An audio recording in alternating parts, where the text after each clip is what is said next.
that came out and subscribed to it. I want to thank you for that very much. And also you, Stephen, for introducing us to Tom, who then introduced us to other people. So thank you very much, sir. I appreciate it. Cool. I look forward to the inevitable backstab where you guys are trying to Me Too me. So, yeah. Well, as long as you keep your dick in your pants, you'll be all right. Second thing.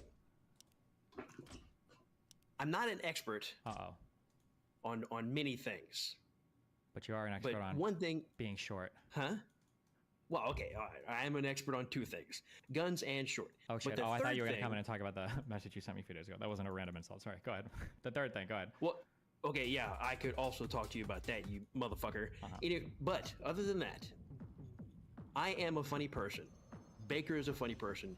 We have created a YouTube channel that... Wait, fuck. Hold on. I just accidentally killed the auto here. I'm so sorry. Hold on. 1 second. Can you talk again? Nope. Hold on. Let me rejoin. I pushed a button. The button was called mono audio. I think that might have been what was fucking everything up. But then it just axed this, so let's see what happens. Hold on. We can't build. Insufficient gold. Exactly, pressing matters. Yep. Okay. Wait, can one of you... What about now? Kennedy, can you leave and come back? Just like go down and... I think go it's down easier and come for me, up. right? Just Because you don't have to drag him. Oh, just do it real quick. Just go down and up real quick. Jesus. Yeah, I think it sounds... Okay, it sounds right. Okay, sorry, go ahead. Okay, so I am one half of a YouTube channel that does firearms and comedy. The comedy portion is I am not an expert in this, but I have quite a bit of time in this. Okay. One of the things that keeps people into a podcast or a video is whenever they can laugh at something. Obviously, you and Dan do that very well. The one thing that I would suggest, if you're willing to hear a suggestion from me about your podcast and how to make it better, is you guys need to play into your strengths. You being the pedantic nitpicker every time he says something fucked up or retarded or, you know, in a wrong way. That is one of the most singular driving things about people watching the interaction between you two. Yeah, of course. Yeah, I agree, yeah. So you need to be more nitpicky. You need to throw on your fucking autism hat. No, yeah, I understand that, but it has to, more drunk. the point that I was making initially is that, like, it has to happen over things that we care about. Like, the banter and stuff only comes when it's a topic that we're both engaged in. It can't just be forced on, like, every single random thing, I think. That was no, it definitely has to be something that you care about, because there has to be, you know, a reason to argue about it, absolutely. But you guys care about so much fucking different shit. You can definitely find something to care about. I'm just saying that to really ramp it up, because me and Baker, we're not like completely retarded like we are in the videos, but there's a little bit of that retardation in our normal lives, you know what I mean? So we're just ramping up all those things to a level 11, and there you go. Okay, yeah. Oh, and that thing about that you were telling Tom, that nobody makes fun of a dude whenever he's 5'3", you can go fuck yourself. As a man that's 5'4", I can tell you, yes, that happens a lot. So, okay, well, you can go royally fuck yourself. I love you, buddy. Be careful, okay? Later, bro. Yeah, so I watched your the debate with the sources cited, my bookshelf guy, and there was just I think a point that I was wondering about to see if you had already thought about it, or if you noticed it, or maybe if I'm misunderstanding it. So it's about, you know, like the discussion you were having about Palestine, particularly from the historical perspective. But I promise, chat, this is not going to be another specifics about Palestine and Israel. This is just more broadly about rhetoric. So, I think the main question to start it off here is, do you believe that Britain's administration of mandatory Palestine after World War I was morally righteous? I have a lot of problems doing morals when it comes to international things because of the conflicting different countries that can theoretically have their own legal or moral bodies. I would say, like, tentatively yes. I think it was moral. Tentatively yes. I'm like 60-40 on that. I mean, I could be pushed on the other way, but... Okay. So I guess before I continue, so your answer being yes there, what's the main reason there? Is it like some moral relativism? Is it just like in So what I would have to know is, context? what would inform this decision more is I would have to know what the international norms were at the time for countries that had been losing wars, because like my assumption would be that if you lose a war and somebody like captures you or takes you over, that they basically get to administer to your entire area and then like start moving around, installing new leaders, like having a pretty active hand in what you're doing. But that the mandate system was a movement away from that heavy-handed style of like conquering and controlling, and that was a step away from that. So as heavy-handed or as mean as the mandate might have seemed, it was actually an improvement to what had come prior to that. That's my assumption. But if you were to tell me, oh well, actually 1904 and 1907 and all this, when these countries lost wars, like it was immediately turned over to the local population, and then they created blossoming governments. Then I'm like, okay, well maybe that feels a little bit more shitty than on the British side. But that's where my assumptions are coming from. Yeah. Okay, it sounds a bit to me like, you know, it's not actually like, okay, I need to get more information about, you know, the way that the British administrated to the region, and more like, you know, I just need to get some relative context of everything else that's going on at the time and before them. So I'm wondering here, might it be the case that you're mixing up like a descriptive, like, okay, is this normal for the time, with like prescriptive, like they should have done this was right to do, this was wrong to do, or do you think those are one and the same? I think that the moral stuff is going to exist within the descriptive stuff. And it's going to heavily influence how I view something. So, for instance, let's say somebody. So here's an example. Okay, let's say that a guy is in a restaurant and he slaps his wife because she says something that he disagrees with. Okay, and somebody asks me, do you think that it was like good that he did this, or do you think that it was bad that he did this? Right. So if I'm looking at this in today's society and I look at everything that exists, my like answer would be like, oh well, obviously this is bad. But then if I'm okay, well this was in the year like 500 BC. Well, now I need a bit more information. What if it was the case that if he was at a restaurant and the norms at the time were when your wife, you know, spoke back to you, you know, you have a calm conversation with her and you like figure it out, you disagree or whatever, and then I find out, well, this guy slapped her. Okay, well, obviously he's like super clearly in the wrong. But what if at the time, what if the norm was if your wife disagreed with you, you broke her arm? Right? And now there's one guy who's like, okay, well, I think that breaking your wife's arm is unhinged just because you have a disagreement. I'm just going to smack her instead. Right? Well, in that case, that guy's actually acting like pretty far above like the moral standards of the time. So I would evaluate that behavior a lot differently based on what is existing as the social norms of where he's coming from.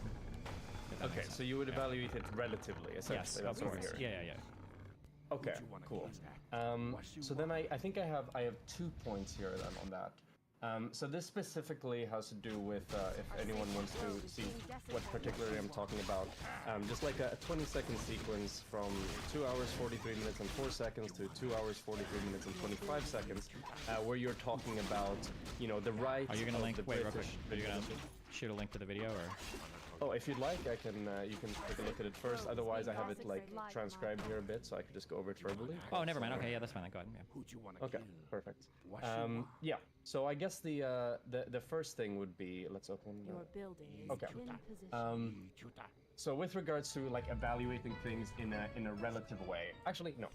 Starting with the basic thing. So this is what happens during that 20-second in the debate. So generally what's been discussed up until this point, and what everybody seems to be more or less in agreement on, is that during World War I, the Ottoman Empire lost to the British, and then the British acquired control over the territory, and Wait. I am so sorry. Hold on. I haven't done my No worries. super. Okay. I'm so sorry. Is that a nickname, or when you is that the same thing as the Ottoman Empire, the Ultimate Empire?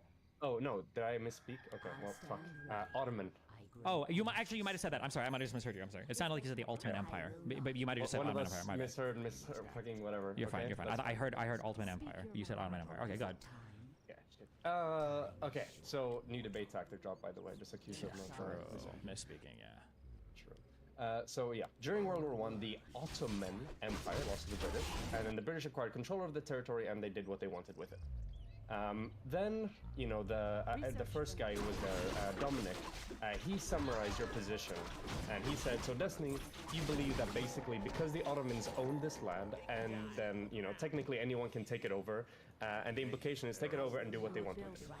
And when that was, you know, your position was characterized as that, you didn't contest it. then Liam jumped in and he said, you know, in a much more long-winded way, as is typical of professors, I found out in my last 3 years. But he basically says that, oh, okay, well, you're defending imperialism and colonialism, and that's a moral position. Because it sounds like you're saying, oh, because Ottomans owned it, then it can be taken over, and then whoever took it from them can do whatever they want with it. And then Dominic asks you explicitly, is that your position? And then you answer, in 1917, yeah, the Ottoman Empire collapsed, Britain had the right to do with it what they did. So because of the way that this kind of flows, it sounds like you're agreeing with your position being summarized, that this is all, you know, like right and all well and good, which I think that it seems like you do from asking me here. But you're also kind of signing off on the fact that, you know, this is an instance of imperialism and colonialism, which I'm not sure if you believe. Do you believe that that is the case? No, I don't think so. But okay. Yeah, then I guess this is colonialism. Like I wouldn't say, but imperialism. It depends on how you define imperialism, I guess. Yeah. Imperialism is a super broad term. I was going to focus mainly on colonialism anyway. Okay. But then we have one issue here, because then it's basically you saying like, hey, colonialism based. That is my position. Yes. Wait, do I say that? Well, so Liam says you are defending imperialism and colonialism. That is a moral position. Dominic says, is this your position? And then you answer, in 1917, yeah, the Ottoman Empire collapsed. Britain had the right, and they did with it as they would. Okay, sure. I probably should agree with that, yeah. Okay. So that's the major thing there, I guess. But then with regard to the broader thing, which is, you know, you evaluating it, you know, in the context of the time, I'm not sure if, you know, if that makes sense in a way to evaluate it for, and I think I'll give it in like another example to kind of illustrate my point here. You know, if we switch out like colonialism or like the administration of a region towards some other historical thing, like maybe slavery, and let me know if the example isn't necessary and you can just engage with it right away. But if the debate would have been something like this, random historical example, I looked at someone on Wikipedia in like 2 minutes, you know, it might be wrong, but it doesn't matter, the point is the information. So in the debate, you know, you talk about that during the Gallic Wars, the Britannic tribes, they lost to the Romans. And the Romans, they ruled the Britannic peoples, and they did what they wished with them. And then somebody summarizes your position in this debate as, well, because the Britannic tribes are made up of people, and technically whoever beats the tribes can, like, rule over them like you would any kind of administrative body in the time. And this isn't contested. Your interlocutor says that... Sure, wait, okay, can I have this off real quick? Go. I think an obvious qualifier I would give is, I'm going to say that there are probably going to be some preemptory norms, like use Kogan's, that are probably almost always going to transcend a particular period of time. So, for instance, I'm repeating memes because I don't know what was actually true or not. But my understanding is that it was pretty common when you won wars in the past that you would like all the women and shit. Like that was just common. That was like part of a spoil of war. I don't know if I would ever. Yeah, I don't know if I would ever say. Well, slavery, I think it's a little bit more complicated. But in terms of like being in genociding people, like non-military people, I would say like as a preemptory norm, I probably would never sign off on that. But in terms of like governing or administering to a territory or establishing governments, or like what you do with the people afterwards in terms of subjugation or like slavery, indentured servitude, or whatever, these things are going to probably revolve a lot more around like the norms of the time, as opposed to like certain preemptory norms where it's like I don't think you probably should have ever done this. This is probably always immoral. Yeah. Okay, so you differentiate between like I guess administrative handlings and things and more like individual and personal related actions. Is that what I'm getting? Or not individual or personal, but there are just going to be some. I learned this term. They was even used in American law. I don't remember what it's called. There are some things that are of just such an evil intent that they're going to transcend most cultural relativism. Like they're probably always going to be wrong, irrespective of whatever cultural context there is. Like I don't know if I can think of any cultural context, for instance, that would justify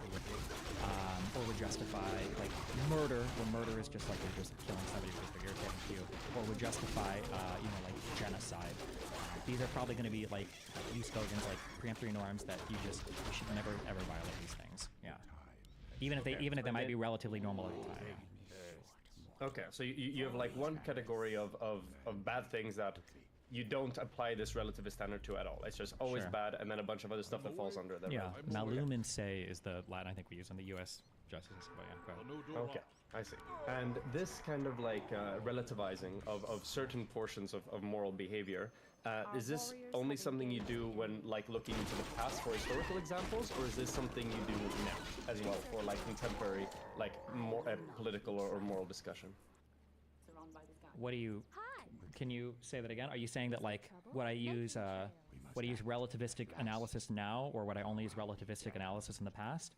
Is that what you're asking? Yeah, is it only when you discuss history, or is it? Well, I mean, it's a funny question. It's kind of like the answer is yes, but in effect it would be no, right? Like I would say I'm going to analyze stuff in the past relativistically, but not stuff in the present. But that's just because I'm in the present. So like whatever I analyze for instance, whatever I analyzed in the year 2000 would have been like, oh well, this is what's right or wrong. But now in 2024, when I look back, I'm going to be making I'm going to analyze it as it existed at the time, right? Yeah, sure, but time is only one dimension of relativity, right? But if we look at like just like location or like different cultures and stuff around the world that currently exist, we're in the same time, but we're in different spaces. Would you apply this more relativism to like different cultures that exist right now temporarily, for example, or would that be different? It would depend on the thing. If you give me an example, I can probably ground it out in an example. But I would say that right now, I would say that there are probably international norms that I would expect essentially every single country to follow, irrespective of their personal laws or irrespective of anything else. And there are going to be other things that I probably would feel differently about in the future. Okay, so international laws, that's the case. If I'm not mistaken, I've also heard you, multiple times, stating and making, like very strong statements with regard to, for example, like the treatment of women or other minorities in, Middle Eastern regions and stuff like that, where you're like, you seemingly, you have no kind of room for ethical relativity there when you talk about, yeah, obviously there are superior cultures and there are inferior cultures, and that doesn't come in there at all. So why do you think it is that? Is that because the type of thing you're discussing there is in this like ultra bad category? No, I think this is going to be, the context of the conversation is going to be a lot different there. Generally, those conversations are going to be me talking to other Western people, and I'm going to say that because I'm assuming that we've got a similar shared set of values, and I'm going to say, well, our culture is obviously better than this over here based on our particular values. That's going to be those conversations. It's not like the things that they do in that country are like so obviously bad that we need to like invade and change those things. More just that like with the shared set of values that we have and the goals that we have in common, our set of values is superior towards working towards those goals than those particular societies. Okay, so then, yeah, one quick point and then a question. So the quick point is that I think it's possible to have like a, a condemnation sounds like a very strong word, but to be able to recognize that something is morally wrong, and that doesn't necessarily mean that, okay, it needs to be sufficiently wrong to the point where, an invasion, for example, is justified, which is what you mentioned now. But I think that the question that I'm gonna ask, to follow up on this is like, let's say that you're discussing just with an individual, who might believe in, like a cultural framework that is a lot more reactionary and conservative with regards to a bunch of minority rights and stuff like that. Would you, in that situation, accept them being like, okay, well, where I'm from and in these areas, then, it's seen as being okay?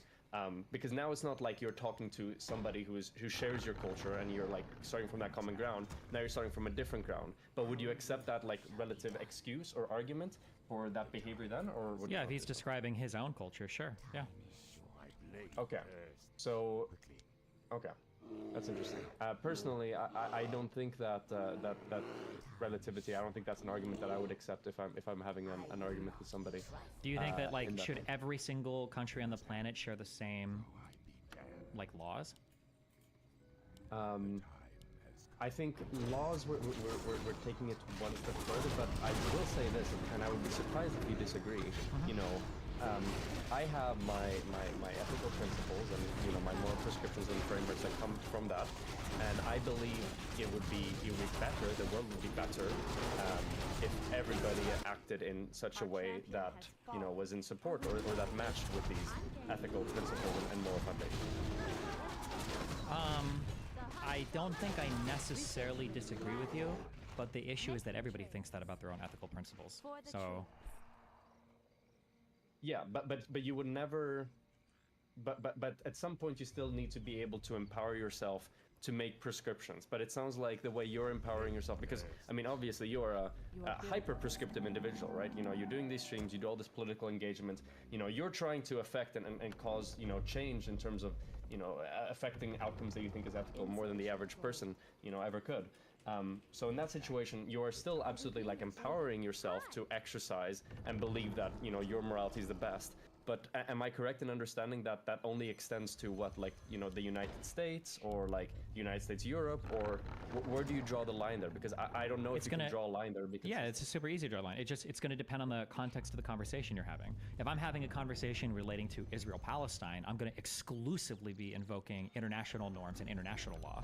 If I'm having a conversation about what's going on in the United States, I'm going to be very narrowly and very specifically invoking what I believe should be core democratic American principles and then what American law is.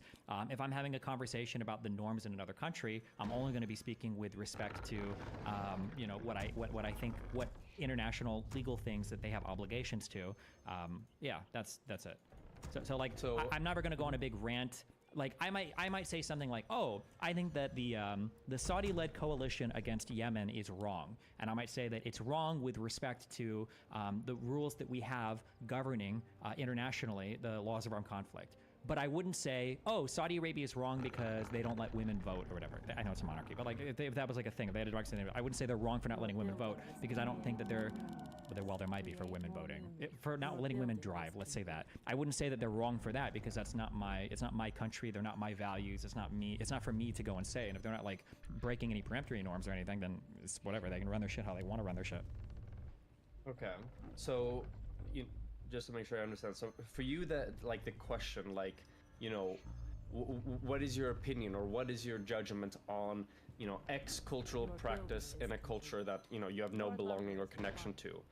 That question and that conversation is like nonsensical to you because it's like I don't like they can run their shit however they want. As long as I'll have to ask them like what the context is. I'll say like, do you want me to, like, you mean like if it was my country? Because that's usually what the thing will come up as. And I'm like, well, if it was my country, I wouldn't want them doing that here, obviously. But like, it's not my country, so I don't give a fuck. People ask me like, do you think that like, what do you think about freedom of speech in Europe? And I'll be like, oh, I think it sucks. I like the freedom of speech in the United States. But like, it's not on me to tell Germany what they can make illegal or not. That's what Germans feel is important for their freedom of speech, or the UK feels is important for their freedom of speech. Like, I'm not here to say we should impose the American view of our First Amendment, our freedom of speech, and our those types of things on every other country. That's just not. Yeah, I say this a lot.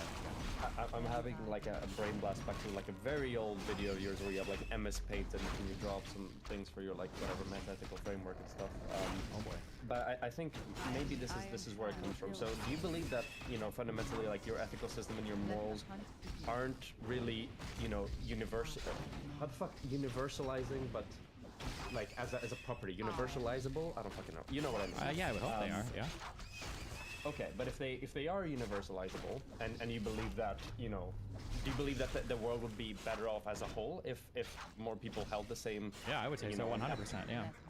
Okay, so then I am the Iron Hand. you know, so then what makes it so that you believe it's right to argue for these things that you believe in, you know, within the United States and your context, but suddenly it's not as important to do so in other contexts where you don't have as much of a connection? I mean, I think it could be, depending upon the context. Like, let's say that I decided I wanted to join an activist group and our goal was to go and protest in other countries or bring awareness to countries that don't champion like women's rights to vote or people being gay without being executed or whatever, right? That might be a thing that I feel like I want to spread to the rest of the world. But otherwise, the reason why I wouldn't say I have the ability to impose my particular moral system on every other person is because I think that part of my moral system is probably respecting differences of opinion. It's going to be a very liberal point of view of like having people that have big disagreements with me about morality, but me being allowed to live next to them without them killing me, and then me living next to them without me killing them. And I think that respect for alternative points of view is probably the only way that an ideology like mine, or any really, could survive in a place like the United States. Otherwise, we would be, I think that if I take the point that like I should be able to essentially enforce my moral point of view onto others, we very quickly enter a world where it's like, okay, well, everybody pick up your sword and fight. We're going to find out whose morals win at the end of the day because we're going to start killing each other if we can't agree on these things. Whereas having a slightly more tolerant point of view for a diversity of opinions allows people to coexist with different moral systems without having to kill each other to figure out whose is the best. Yeah, so I think we might have skipped. I think we might have skipped a step at some point, because now you're talking about, you know, the capacity to enforce something upon other people, which I don't think is super different from what you're talking about, but you do begin invoking, you know, putting things onto people and applying it maybe with some force, maybe with some other things. But initially what this conversation started as, and what I'm very curious about is, you know, just your ability to pass judgment, not necessarily to enforce, but just to pass judgment. Does that change anything you just said? It's just, it's hard to pass judgment in a completely and totally different cultural context. Like, it's like to the point of it being almost meaningless. So like if somebody was like, so this would be like a conversation. Somebody say like, how do you feel about the country? How do you feel that in Arabia, in this country, women aren't allowed to vote and they can't buy property? Like I would say, well, in Arabia, if that's the laws, and you know, whatever, they can do that. And the person's like, no, I'm saying, do you think it's right or wrong? And I go, well, I mean, in accordance with their, I guess, legal system. Like, no. If you could control their legal system and everything else, would you change it? Do you think that they could be better? Like, or what? Yeah, sure. I mean, like, what do you believe? Do you believe that the current state of affairs is morally justifiable, or do you believe that a different state of affairs? I think to them it's justifiable, and I'm not part of them. I'm different. I'm in a different country where I'm governed by different laws and rules. Okay. Because the way that I would answer that, you know, if somebody asked me like, oh, you know, in X country, women aren't allowed to vote or drive, I would say, someone's like, what's your opinion on that? I mean, for me, it would be a very obvious answer. For me, it would be, no, I don't think it's okay to arbitrarily restrict, you know, rights, particularly civil rights, you know, towards people for really morally relevant traits. And of course, I'm invoking a lot of further, like, baggage there to more fundamental ethical positions I have, but I'm still capable of, like, expressing an ethical and a moral preference. And I'm not sure, like, why I shouldn't be able, and you know, you're not saying I shouldn't be able to, but what's the complicating factor there that makes it so that statement is nonsensical? It gives the other person a very clear idea of, okay, you know, this is what I believe. These are my principles, and this is kind of how this whole thing started, right? Because I think that this sequence, you were kind of character assassinated in a way because, you know, you didn't make like very clear statements, and then people walked away, I think, with an incorrect, you know, idea, partly because it seems like you misheard and you missed a different thing, but I think also partly because you just, you know, you have this very descriptive way of talking about things sometimes that, you know, lead to questions with regard to what you actually believe. I live in a certain society, I live in a certain culture full of people that I expect would share certain moral and epistemic norms with me. And in this society, I've got really strong beliefs, and I would try to encourage other people in my society to have those beliefs, to the point of where I'm voting for people and trying to do things to activate the government in a way to enforce what I think is right. Because I think that's an important thing for the society that I live in. When I look at other societies, I might think that, like, man, it kind of sucks that women can't vote. That seems kind of shitty.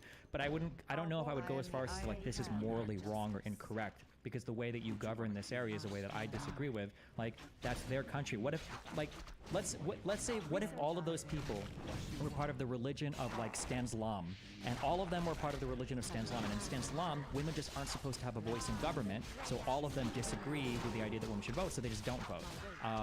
Like, is it, like, who am I in a different country that's not part of their religion, that's not part of their country, to say, like, well, I judge what they're doing as being incorrect, right? Like, they could look at me and they could say, okay, well, you know, this guy is, you know, bisexual, I think that's incorrect. Like, okay, but, like, you do your shit in your country, I do my shit in my country. As long as you're not violating any peremptory norms, you're not, like, mass raping or genociding or doing, like, insane shit like that. Like, you're free to have differences of opinions in terms of, like, certain rights that people might get for certain things, or ways that your government administers to your people.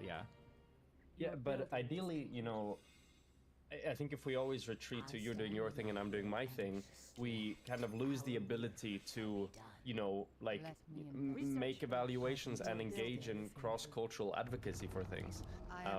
Is that just something you believe is like non-fruitful, or is it? I mean, I think that cross-cultural advocacy is fine. Like I said before, like if I worked in, like, an advocacy group that did, like, international advocating for women's right to vote or something, like, that might be something that I would say, like, oh, okay, well, I'm part of this group and I think this is really important, as, like, a worldwide value, we should all push for this, then maybe. I just tend not to have, again, as long as you're not violating international law peremptory norms, I just don't think that I am, I just don't have very strong opinions about how people operate within their own countries or their own territories. Okay. Okay, I'll try one more angle on this, and Sure. Otherwise I think we might be stuck. Okay, so the final angle, I guess, would be this. Why is it bad that, you know, like, in the United States of America, let's say that you have one city, and they decide to do some crazy shit, and, like, you know, with some very heavy social stigma, maybe even some city, or... Wait, you're saying a person in a city, or an entire city decides to do something with a... no, an entire city decides to do something, but then I'm trying to phrase this in a way where we wouldn't involve. Okay, let's say this. Okay. So in one city in the United States, they decide to pass like a series of laws that make it very hostile for women in whatever way, like whatever, making it harder for them to vote, harder for them to do any kind of administrative proceedings. General social stigma isn't like a law, but it comes as a result of that or whatever. Okay. And you know, of course you'll be like, oh, but this is a protected class thing that didn't work. Let's say there was some freak Supreme Court case or whatever that was actually, this is like legally permissible. That made this okay. Why is that, you know, that course of events bad, and why do you feel a compulsion to argue and say something about it? Because I identify, I think, with a core group that this particular thing is now saying, and if that is like if it's far enough outside of my values, if there's a big enough incongruency, then I would work really hard to fight against that. Because if you're doing something in a part of the United States that changes fundamentally what the United States stands for or believes in, and I feel like I don't stand for or believe in those things, then I would want to slowly kind of change the laws or change the United States back to that thing or to that thing that I in particular believe in. But it's because I'm part of the United States. It's my country, right? Okay. Okay, so now I think this, so you mentioned, yeah. So like, here's the thing, actually, here's the thing. Yeah. Let's say that, I don't remember what it's called, the U.S.-Mexico-Canada trade agreement, I think. It's the replacement for NAFTA, right? Let's say that I'm part of like a huge trading bloc with a couple of countries. And as part of that trading bloc, we negotiate economic things. Well, as part of that negotiations, I might say something like, if you want to trade with us, you need to, I'll just say broadly, like, you can't have slaves, right? We're not trading with people that don't have slaves, because that's a value that's important to me, and if we're going to join this like larger body of things where we're like a conglomerate of things, this is a value that I want to share to do business with you. You know, if you want to go do slavery and export goods and services to other people on your own time, that's fine, but if we're going to be part of like a thing, this is a value that I think is strong enough that it supersedes my country and it needs to be included in this like intra-governmental thing, or intergovernmental like superstructure, if that makes sense. So ordinarily I might not care what Mexico does or Canada does with their people, but now if we're joining like other agreements with each other, well, now I do care, because now you're becoming like reflective of the things that I believe in. Yeah. Okay. So, yeah, because you mentioned two main things, and I think I'm beginning to understand this now. Sorry, So the okay, first thing was being, you know, having the identification with the group, that this thing is happening, and then the second one is it being sufficiently far outside of my values. I think we agree that the most critical part of this, maybe not the most critical part, but what's, you know, the thing that makes it different from the other situation cross-culturally is really the identification with the other group, right? Because it being far enough outside of your values, that exists in both cases, but because it's not really like your group, you don't feel the same. Yeah, you don't feel the same compulsion to say or pass judgment on it as you do if it's your own group. There's going to be, I don't have like, all I know are the peremptory norms and then like law. So I don't have a name for every single thing, but I think intuitively all of us agree that values become more important the closer they get to you, right? So if I walked to a Japanese person and they said something about immigration, I'd be like, okay, that's like, you can do what the fuck you want. If I'm in my country, I might have a much stronger opinion on it. If I'm thinking of my city, I might have a really strong opinion. Well, we're going to be a sanctuary city. I might not say that the entire United States needs to open borders, but in my city, we're not turning people into immigrants anymore. Fuck you guys, right? And in my household, I might have a really strong opinion. Like, if you're my kid, if you're my son, you're going to believe this thing under my roof. Like, I might enforce that via like, if I think you're saying crazy shit about that, I'm going to punish you, right? So I think the closer things get to us, the more congruency we're looking for beliefs, and we'll even try to enforce that, right? I'm not going to be friends with somebody who believes this or that. If my coworkers believe something too crazy, I might not work here, whatever. Yeah. And then the farther away you get, the less of an interest you have in changing those particular things, I think. Yeah. Okay.